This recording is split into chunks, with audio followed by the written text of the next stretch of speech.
পরিবহন দপ্তর আমরা শুরু করেছি এবং we are happy to declare যে এবার হাইয়েস্ট রেভিনিউ আমরা পরিবহন দপ্তর থেকে রাজ্য সরকারকে দিয়েছি 155 কোটি টাকা।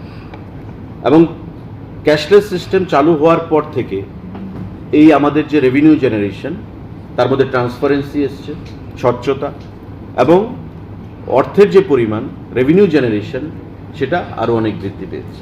Highest ever revenue generated by transport department. SBI এর প্রতিনিধিরা এখানে আছেন। আমাদের আগামী দিনে যে চালান সেখানে ট্রাফিক ডিপার্টমেন্ট থেকে বা ট্রান্সপোর্ট ডিপার্টমেন্ট থেকে সেগুলো করা হয়, সেগুলোকে আরও কীভাবে সুন্দরভাবে করা যায় সেই বিষয় নিয়ে এসবিআই সহযোগিতা করছে।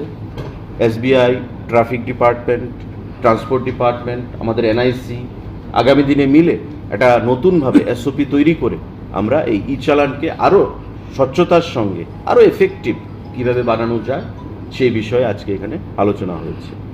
আপনারা জানেন সাংবাদিক বন্ধুরা, আমাদের পরিবহন দপ্তর যে একটা এমন দপ্তর যার সাথে বিভিন্ন দপ্তরের কানেকশন রয়েছে, যেমন ট্যুরিজম ডাইরেক্টর এখানে আছে।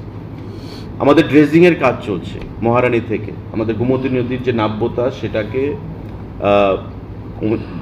বৃদ্ধি করার জন্যে আমাদের ড্রেজিংয়ের কাজ চলছে কেন্দ্রীয় সরকারের অর্থানুকূল্যে। আমরা ঠিক করেছি যে মহারানী থেকে সেখানে জেটি আমরা প্রদান করছি, নতুন বোর্ড দিয়ে ট্যুরিজমকে আকৃষ্ট করার জন্য, পর্যটনকে আকৃষ্ট করার জন্য ছবিমোড়া পর্যন্ত আমরা কানেকশন তৈরি করব, রুট তৈরি করব। অলরেডি রয়েছে, আমরা সেটাকে আরও সুন্দর করে বোট প্রদান করে, জেটি প্রদান করে, সেখানে ড্রেজিং করে আমরা সেখানে পর্যটনকে আকৃষ্ট করব।